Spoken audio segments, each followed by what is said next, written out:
Então, sejam muito bem-vindos a mais um vídeo do Charás, onde o moleque com menos 2 anos de idade fala sobre. Hum. E hoje tá eu aqui, Delfinzinho, para te apresentar. Salve, pessoal. Hoje a gente vai apresentar um novo quadro aí para vocês. Sabe que tá precário de vídeo nos últimos tempos, mas a gente tá tentando sempre inovar aí. Hoje a gente vai trazer uma coisa nova pra vocês. E o Delfinzinho vai explicar aí como é que vai funcionar.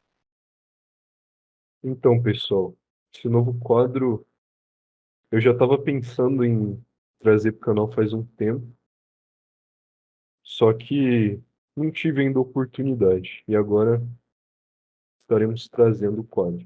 Ele consiste basicamente em um estudo que a gente vai fazer sobre algum determinado tema. Então, a gente está estudando algum assunto interessante que a gente acredita que possa ser bom para trazer para o canal, e aí a gente simplesmente estuda, conversa sobre o que a gente está estudando, ao mesmo tempo que grava e coloca para vocês verem. O quadro basicamente vai ser isso. Não é uma aula, um podcast, nada disso, mas um estudo mesmo que a gente está fazendo e compartilhando com vocês.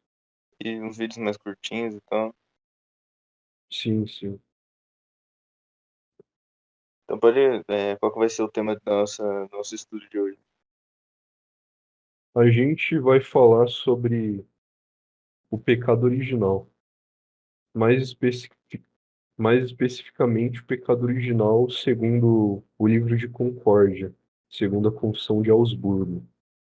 Tanto a confissão propriamente dita, quanto a apologia à confissão, ambos escritos de Philippe Melanchthon, um amigo de Lutero.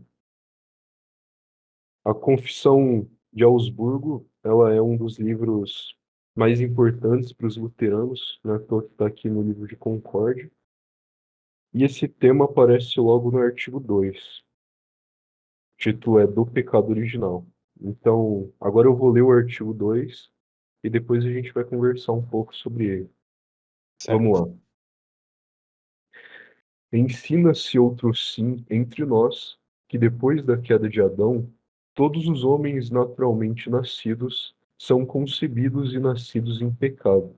Isto é, que desde o ventre materno todos estão plenos de concupiscência e inclinação más, e por natureza não podem ter verdadeiro temor de Deus e verdadeira fé em Deus. Também que essa inata pestilência e pecado hereditário verdadeiramente é pecado e condena a eterna ira de Deus a quantos não renascem pelo batismo e pelo Espírito Santo. Condenam-se, além disso, os pelagianos e outros, que não consideram pecado ao hereditário, com o que tornam a natureza justa por virtudes naturais, para a ignomínia da paixão e do mérito de Cristo. Bom, o que esse artigo aqui está querendo dizer é que após o pecado original, após a queda do homem, a queda de Adão, os homens concebidos fora da ação de Deus, os homens concebidos naturalmente e deixados à sua própria natureza, não são capazes de voltarem-se para Deus, não são capazes nem de amar a Deus, nem de ter fé verdadeira em Deus.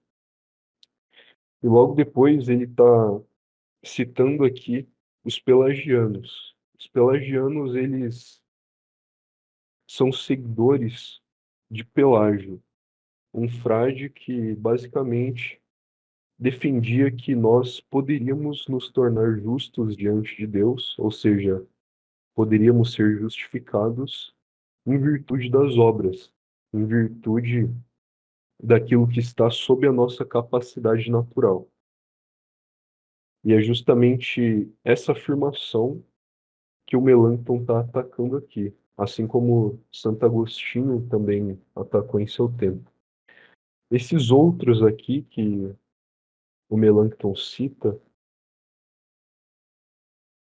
se referem aos escolásticos da época dele, porque Melanchthon ele acusa os escolásticos de seu tempo de uma espécie de semi-pelagianismo, porque, segundo Melanchthon, esses escolásticos afirmavam também que nós poderíamos ser justificados meramente pelas obras da razão, independentemente do Espírito Santo, ou ao menos que nós poderíamos ser justificados de maneira meritória, por méritos próprios e não pelo mérito de Cristo. Quer comentar alguma coisa sobre isso, Al? Ah, claro. É importante ressaltar que a doutrina do pecado original, né, que foi sistematizada por Santo Agostinho, né, quando ele estava debatendo com os pelagianos, né, respondendo as doutrinas deles, ela é uma das doutrinas mais importantes, né, da fé cristã, justamente porque ela se relaciona, né, com esse aspecto da nossa salvação, que de mostrar que o homem, ele por si mesmo, né, ele não pode chegar a Deus sozinho, né? É sempre necessário uma ação da graça divina, né, que transforme e mude, né, a natureza pecaminosa que existe em cada um de nós, né, em todos os homens. Em todos os homens, entre aspas, né, porque teve um homem que nasceu sem o pecado original, né, que foi Jesus Cristo, e ele seria a única exceção, justamente porque ele não nasceu por métodos naturais, né, mas ele seria a única exceção nessa regra. De outra forma, qualquer homem que viveu, vive ou vai viver, ele está sujeito a essa condição de pecaminosidade, que faz com que cada pessoa, né, desde o ventre da sua mãe, né, como o rei Davi fala em um dos salmos, né, que ele foi concebido em pecado, né, que desde o ventre da sua mãe ele já estava em pecado, e isso faz com que a condição humana ela seja desde sempre de não inocência, né, perante Deus, de forma que, por conta da doutrina do pecado original, ninguém pode se dizer inocente, diante de Deus. Ninguém pode alegar essa inocência de Deus, porque justamente já nasceu, né, com a natureza pecaminosa dentro de si e invariavelmente, né, vai colocá-la em prática. Sim, isso que você disse de que Cristo é uma exceção a esse pecado original também é bem esclarecido quando ele fala assim, ó, todos os homens naturalmente nascidos são concebidos e nascidos em pecado. No caso de Cristo, ele não nasceu de maneira natural, portanto, ele não está sujeito a esse estado pecaminoso que todos os homens estão. Bom, Isso aí. agora a gente pode, para se aprofundar mais no tema, partir para a apologia, porque após Melanchthon escrever a Confissão de Augsburgo e apresentar essa confissão ao imperador, os católicos eles responderam de maneira rápida essa confissão, escrevendo a obra que foi chamada de Confutação, no caso a Confutatio, Confutação Romana. E a apologia que o Melanchthon escreve é justamente uma defesa da Confissão de Augsburgo contra os ataques católicos contidos nessa Confutação Romana. Então agora a gente vai partir para a apologia justamente no artigo 2, que é o primeiro artigo a ser atacado pelos católicos, a ser atacado pela confutação. Bom, vamos lá. Vamos primeiro expor um pouco aqui da crítica católica a respeito do pecado original segundo a visão luterana. Eles objetam da seguinte maneira, aqui eu vou ler diretamente Confutação Romana traduzida. Mas a declaração do artigo de que pecado original é nascerem os homens sem temor de Deus, sem confiança em Deus, deve ser inteiramente rejeitada, visto ser manifesto a qualquer cristão que estar sem temor de Deus, sem confiança em Deus, antes é culpa atual de adulto do que ofensa de infante recém-nascido, o qual ainda não possui ricamente o uso da razão, como diz o Senhor a Moisés: os teus pequeninos, que hoje ainda ignoram a diferença entre o bem e o mal.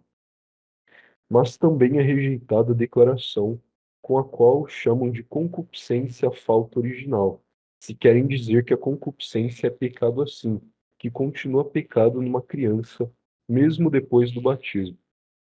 Então vamos comentar brevemente segundo essas duas partes nas quais a objeção se distribui. Primeiro, eles afirmam aqui na confutação que a falta de confiança e a falta de temor em Deus, elas são faltas apenas mediante o uso pleno da razão, ou seja, são pecados atuais e não constituem o pecado original. E o segundo ponto deles aqui é basicamente sobre a permanência do pecado original após o batismo. De acordo com o que eles dizem, se querem dizer que a concupiscência é pecado assim e continua pecado numa criança, mesmo depois do batismo. Ou seja, referente à afirmação de que o batismo nos livra do pecado original. Portanto, aqui, sintetizando, eles colocam a ausência de temor e fé em Deus como uma ausência que pressupõe para ser pecado o pleno uso da razão e afirmam que o pecado original não permanece após o batismo, na medida em que a concupiscência é identificada com o pecado original, de certo modo. Certo. Então agora vamos ver um pouco sobre o que Melanchthon tem a dizer a respeito dessas objeções.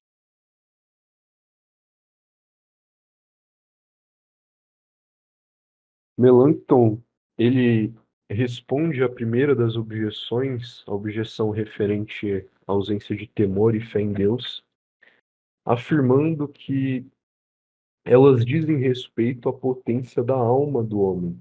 Ou seja, a alma, a potência natural do homem após a queda, não é capaz de alcançar fé e temor em relação a Deus. E isso não é algo exclusivo àqueles que possuem a razão em seu uso pleno, aos adultos. Porque como a razão do homem, como a potência do homem não é capaz de alcançar a Deus de maneira nenhuma por si mesma, essa falta, esse pecado não pode de maneira alguma ser exclusiva do adulto, porque tendo ou não a capacidade plena de utilizar a razão, de todo modo a natureza é incapaz de se voltar para Deus. A natureza é incapaz de ter fé em Deus. Portanto, Melanchthon responde dizendo, agora citando as palavras, o seguinte: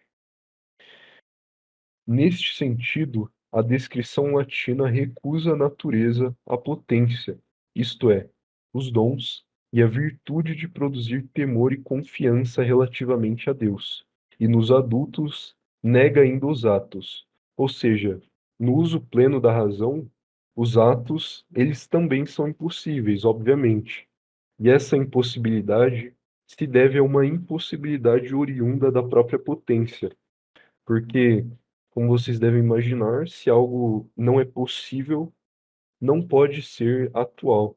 Se não é possível que o homem ame a Deus por natureza, é evidente que quando o homem chegar ao uso pleno da razão, ele não vai amar a Deus atualmente.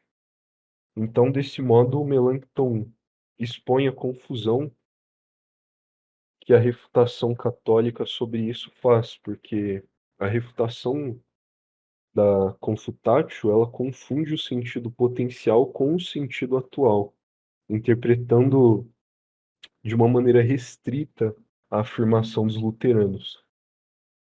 Enquanto que, como Melanchthon expõe de maneira muito clara que de maneira nenhuma poderia ser assim. O que você tem a dizer a respeito disso, Al?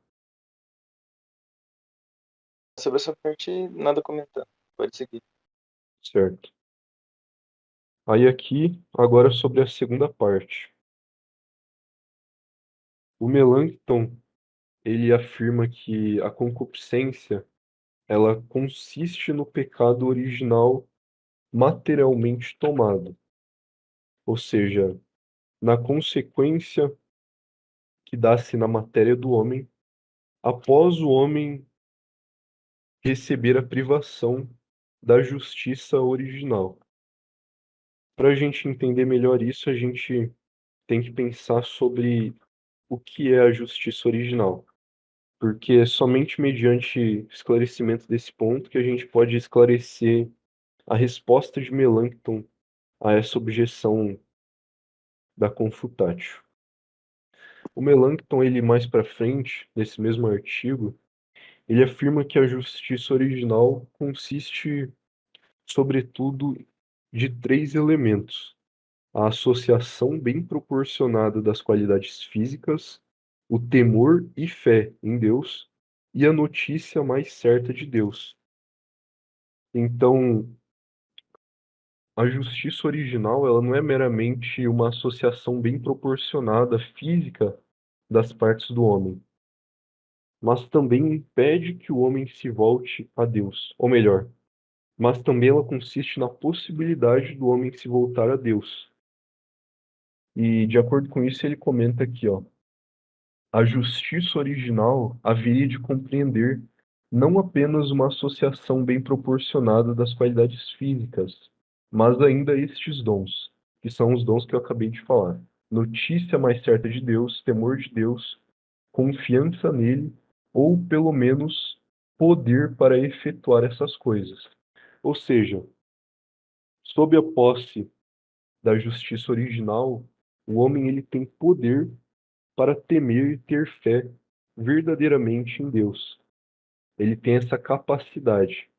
Ao passo que quando o homem perde a justiça original, o homem também perde não apenas a associação bem proporcionada de suas qualidades físicas, como também todas essas todas essas outras capacidades de temer e ter fé em Deus, enfim, tudo isso.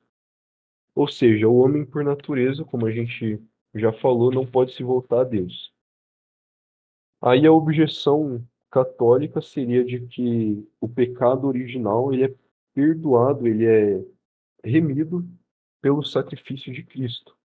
Portanto, se o Lutero identifica que a confissão de Augsburgo identifica a concupiscência com o pecado original, ela não poderia permanecer após o batismo. E para responder isso, Melanchthon expõe uma distinção bastante simples. No caso, através da morte de Cristo, o pecado original ele nos é perdoado, ele é remido. Contudo, materialmente tomado, enquanto concupiscência, ele ainda assim permanece no homem, pois o homem, embora não receba a pena devida à concupiscência, ainda assim está sujeito à fraqueza da carne, o que é algo bastante evidente pela própria experiência de qualquer pessoa. Portanto, o que o Lutero afirma que permanece após o batismo é a inclinação depravada aos bens mutáveis, é a concupiscência. E o que é eliminado após o batismo é a culpa dessa concupiscência.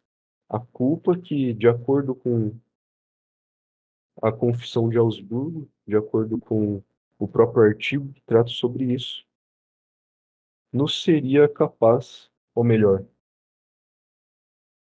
é verdadeiramente pecado. Ou seja, sem o perdão obtido através do batismo, ela realmente nos condenaria, realmente nos levaria ao inferno. Agora, deixa eu dar uma olhada de novo aqui na Uhum. objeção. Cadê? Então, Que foi, ó? então o erro confutatio foi achar que os luteranos identificavam o pecado original com a- as concupiscências materialmente tomadas. No caso, o erro deles foi confundir a pena do pecado original, que é remida por Deus, com as consequências materiais do pecado original, que segundo Lutero e Melanchthon continuam, sabe? Uhum, entendi agora.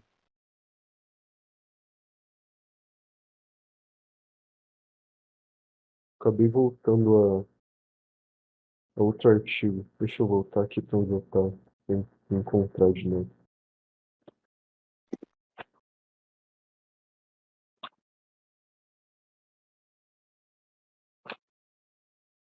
Aqui. Certo, então desse modo ficam muito claras as respostas do Melanchthon. Para sintetizar, a resposta à primeira objeção consiste no esclarecimento da distinção entre potência e atualidade. Melanchthon se refere sobretudo à potência quando fala do temor e da fé em Deus, não à atualidade, embora esta também esteja inclusa. E quanto à concupiscência, que eles afirmam aqui, que é um erro afirmar que ela é um pecado, continua numa criança mesmo depois do batismo, Melanchthon esclarece que a concupiscência, enquanto inclinação aos bens do mundo, de maneira desordenada, continua, mas não a pena do pecado original. Essa sim é remida através da morte de Cristo E do batismo. e do batismo, exatamente. Agora vamos falar sobre a concupiscência.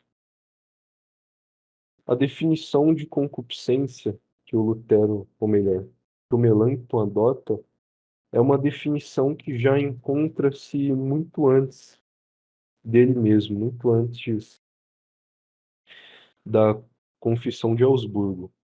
Inclusive, aqui nas notas do livro de Concórdia citam o próprio Tomás de Aquino. E o que que o Tomás de Aquino afirma? Que a concupiscência ela consiste em uma inclinação depravada para os bens mutáveis. E esses bens mutáveis não incluem meramente a volúpia, eles não se restringem à volúpia, ou seja, aos prazeres sensíveis, mas sim incluem absolutamente os bens do mundo, por exemplo, a justiça e a sabedoria temporais. Portanto, a concupiscência, enquanto essa tendência, esse amor às coisas do mundo, é muito mais abrangente. E justamente por isso implica de maneira necessária o desprezo a Deus. Porque, ora, se o homem por natureza só pode amar as coisas de maneira desordenada e as coisas que estão sob o seu poder, ele consequentemente odiará aquilo que se opõe a isso. E o que que se opõe a isso? A ordem do mundo instituída por Deus, segundo a qual o homem está submisso a Deus e tem a Deus como aquilo que de maior e de mais valioso existente em todo o universo. Portanto, a concupiscência ela implica nesse ódio, nessa rejeição natural a Deus. É devido a isso também que Paulo vai dizer lá em, lá em Romanos que todas as ações feitas meramente segundo a justiça civil, ou então todas as ações que não provêm da graça, não provêm da fé, são ações pecaminosas. Pois, embora o homem possa agir com uma certa justiça civil, agir com uma certa justiça exterior, o coração dele ainda assim é um coração ímpio, é um coração que odeia a Deus. E esse motivo esclarece também o motivo pelo qual o Melanchthon enfatiza tanto o fato do pecado original ser realmente um pecado. Porque como poderia o ódio a Deus não constituir um pecado? A concupiscência não constituir um pecado. Porque, segundo o que ele expõe mais para frente, os seus adversários também afirmavam que a confissão estava errada em atribuir o caráter pecaminoso à concupiscência. Eles disseram que a concupiscência tem um caráter meramente de castigo, ou seja, eles queriam afirmar que ela não era propriamente um pecado, mas um castigo decorrente do pecado original. E aí o Melanchthon afirma, ora, como poderia o ódio a Deus, como poderia o desprezo genuíno por tudo aquilo que diz respeito a Deus não ser um pecado? Isso não é algo indiferente à natureza humana. Segundo a mistura com as especulações filosóficas que os escolásticos de seu tempo fizeram, lhes levou a acreditar, mas é realmente algo pecaminoso e capaz de nos levar ao inferno. Na verdade, é algo que inevitavelmente nos levaria ao inferno, se não fosse a graça de Deus, se não fosse a operação do Espírito Santo em nós, que nos proporciona a fé. Inclusive, Melanchthon, enquanto trata sobre esse tema, diz algo bastante interessante. Ele mostra que Agostinho acreditava exatamente nessa mesma coisa a respeito do pecado original e a sua remissão. De acordo com a seguinte citação do Agostinho: o pecado é remitido no batismo não assim que já não exista, mas de maneira que não é imputado. O que seria esse não assim que já não exista? Justamente a concupiscência, a inclinação às coisas mundanas que permanece no homem e que é realmente pecaminosa. E essa não imputação é justamente aquilo que o Melanchthon também afirma e o Lutero também afirma, da pena não ser imposta a nós, e ele ser perdoado, embora a nossa natureza continue fraca. Aqui tem uma citação mais completa do Agostinho nas notas. Esclarece esse ponto também. A concupiscência da carne é remitida no batismo, não de modo que deixe de existir, mas de maneira que não é imputada como pecado, ou seja, mas de maneira que a pena não seja imputada a nós. Ainda que a sua culpa já está absolvida, permanece, contudo, até que esteja sarada toda a nossa fraqueza, pela progressiva renovação do homem interior, de dia em dia, quando o homem exterior for revestido de incorruptibilidade. Esse é um aspecto seguido também por Lutero, porque Lutero afirma que, embora a concupiscência continue agindo sobre o homem após o batismo, o Espírito Santo vai mortificando essa concupiscência e cria assim novos movimentos no homem. Portanto, nesse ponto, os luteranos estão em perfeita harmonia com o que disse Agostinho. Inclusive, em certo momento, tratando sobre essa mesma objeção da concupiscência não constituir pecado propriamente dito, mas pena, Melanchthon expõe que o próprio Agostinho também dizia que o pecado original era a concupiscência, nesse sentido, porque a concupiscência sucede ao pecado original. Então ele diz mais ou menos o seguinte: estão reclamando disso com Lutero, com os luteranos, então que Reclama mesmo. reclamem com o próprio Agostinho. Então ele responde muito bem esses dois pontos da maneira como pusemos aqui. Tem algo a Daria, acrescentar? uhum. Daria para fazer mais uma citação ao Agostinho, né? Que eu me lembro que nas Confissões ele fala sobre qual é, de certa forma, a natureza do pecado, né? E ele diz lá que o pecado ele nasce dessa tentativa do homem de adquirir certos bens para si, né? De outras maneiras que não seja Deus. Por exemplo, quando uma pessoa, sei lá, rouba, ela busca ter sobre si, né, o bem da posse, né? E qualquer tipo de satisfação aquele ato venha trazer para ela de uma outra forma, né, que não seja a satisfação de possuir os seus próprios bens, né, de a satisfação que se encontra aí no próprio Deus. Né? E a gente vê que Ô, louco, não quer sair. A gente percebe, então, que a concupiscência, ela se encaixa justamente nisso, né? Nessa definição, nessa característica, né, que o Santo Agostinho define para todo e qualquer tipo de pecado. Sim, sim. O pecado original ele representa exatamente a rejeição da submissão a Deus, a rejeição de se submeter àquilo que lhe é superior e a Sim, é o busca homem por aquilo tentando que está sob buscar, seu poder. é o homem tentando buscar os bens mundanos, né, e tentando se esquecer do bem maior, né, que é o próprio Deus. Exatamente. Bom, a gente pode citar também uma parte da Suma Teológica, onde o Tomás de Aquino esclarece a respeito do que entende como pecado original. Primeiro, vamos citar aqui ele definindo, propriamente dito, e depois a respeito da concupiscência oriunda do pecado original. Embora ela também já seja citada aqui na parte da definição geral.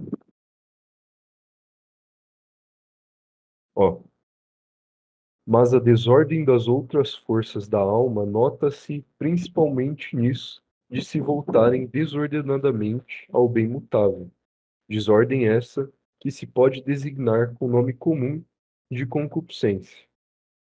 E assim, o pecado original materialmente é a concupiscência, formalmente, porém, é carência de justiça original.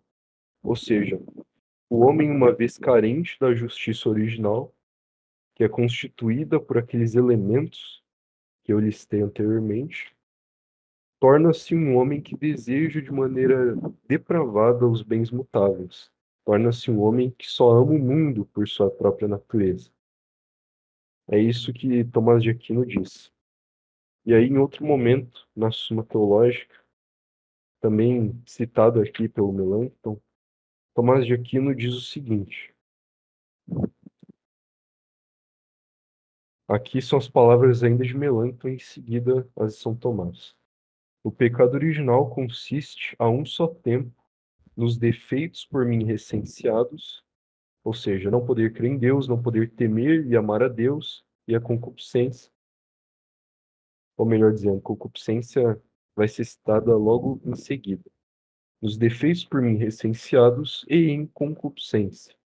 Assim, Tomás, e aqui ele cita Tomás de Aquino, o pecado original abrange privação da justiça original, e com isso, desordenada disposição das partes da alma, não sendo por consequência pura privação, mas uma espécie de hábito corrupto. Esse hábito corrupto consiste na concupiscência. E isso que Tomás de Aquino afirma não ser uma pura privação, mas uma espécie de hábito corrupto, consiste no estado do homem após a perca, após a perda da justiça original. Porque o homem ainda assim é algo positivo, o homem é uma realidade positiva. Contudo, uma realidade positiva detentora de hábitos depravados, detentora de hábitos corruptos. E aqui, na Suma também, nesse momento, Tomás de Aquino, ele elucida a questão com uma analogia com a enfermidade corporal. Porque diz ele que, assim como a privação da saúde, a privação do equilíbrio da saúde, não é meramente negativo, porque implica nos humores que são dispostos de maneira desordenada, assim também a privação da justiça original implica em uma alma cujas operações são depravadas, em uma alma cujos hábitos são depravados. Então, desse modo, se entende o sentido da justiça original de maneira completa, tanto o sentido formal dela, que é a ausência da justiça original, como as consequências que permanecem, segundo Agostinho, e que são cada vez mais mortificadas pelo Espírito Santo naqueles que são cristãos, naqueles que são batizados. Então, acredito que isso responda bem todas as objeções apresentadas na Confutatio, a visão luterana do pecado original, bem como elucide também a própria visão luterana acerca do pecado original. Elucida como a visão luterana de maneira alguma é uma novidade, de maneira alguma é algo inventado. Quando Melanchthon afirmou na Confissão de Augsburgo que consiste em concupiscência e ausência de temor e fé em Deus.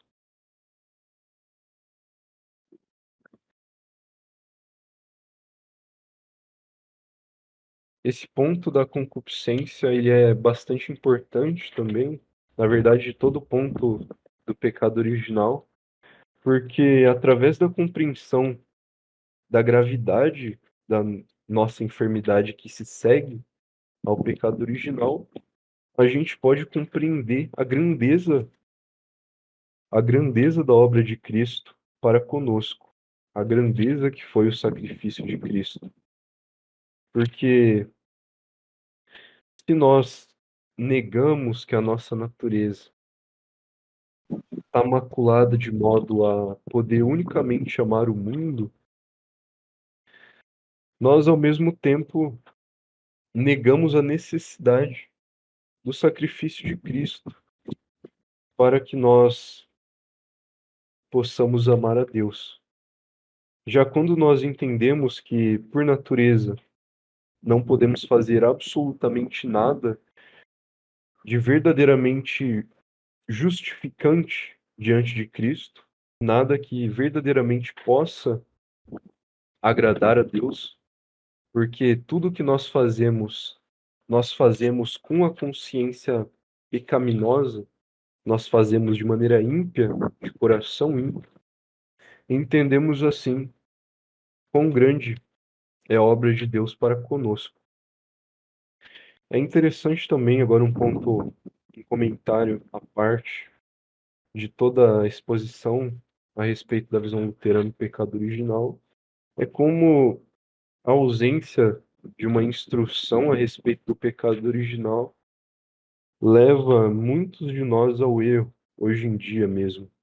Porque muitos pensam, eu estou indo para a igreja, eu estou me esforçando para seguir a Cristo, mas eu sei que o que eu quero de verdade mesmo é bagunçar, o que eu quero de verdade mesmo, que é a verdadeira felicidade, é sair por aí fazendo o que eu quiser, é confiar na reputação, na sabedoria mundanas, enfim, é parar com todo esse papo de arrependimento. Vou me arrepender pela minha própria vontade natural, as pessoas pensam. Quando, na verdade, seguindo a antropologia cristã, toda essa vontade natural, todos esses desejos naturais, e a quem não conhece a doutrina pode parecer até mesmo motivo de descrença, um motivo contra o cristianismo, é explicado com perfeição. E ao invés de ser um motivo para nos afastar do cristianismo, é um motivo para nos aproximar ainda mais. Quando reconhecemos esses desejos mundanos em nós como algo tão íntimo a nós, devido à natureza tão profunda da nossa enfermidade, consequentemente devemos perceber que precisamos da maneira mais profunda que existe da graça de Cristo. Precisamos da maneira mais séria e importante que há do sacrifício de Cristo. Por isso a compreensão do pecado original, como Melanchthon também diz, é tão importante para o cristão. E por isso também, aqueles que, segundo Melanchthon, estavam afirmando que poderíamos alcançar a graça de Cristo mediante as nossas obras, estão tão errados e diminuem o mérito de Cristo. Tem algo a dizer sobre esses pontos, não? Que tá completo, né? Nada a acrescentar. Certo. Então, pessoal, o vídeo de hoje ele foi um pouco mais desorganizado que de costume, porque a gente está fazendo aqui sem um roteiro, sem nada. É mais uma conversa mesmo. Muitas vezes eu tenho que procurar a página, procurar a citação que está tratando sobre o que eu estou dizendo, então acaba que a gente não consegue manter a mesma ordem que existe nos vídeos com roteiro, nos vídeos de grandes teses, por exemplo. Mas mesmo assim a gente faz o possível para manter as coisas bem ordenadas. Se vocês gostaram desse tipo de vídeo, esse vídeo de estudo, uma conversa, ao mesmo tempo em que buscamos entender melhor um certo tema, comentem aí e futuramente traremos mais. Se quiserem que a gente comente os outros artigos da Sim, sim. Logo em confissão, seguida, um artigo bem interessante que existe aqui na Apologia e na Confissão é o da justificação.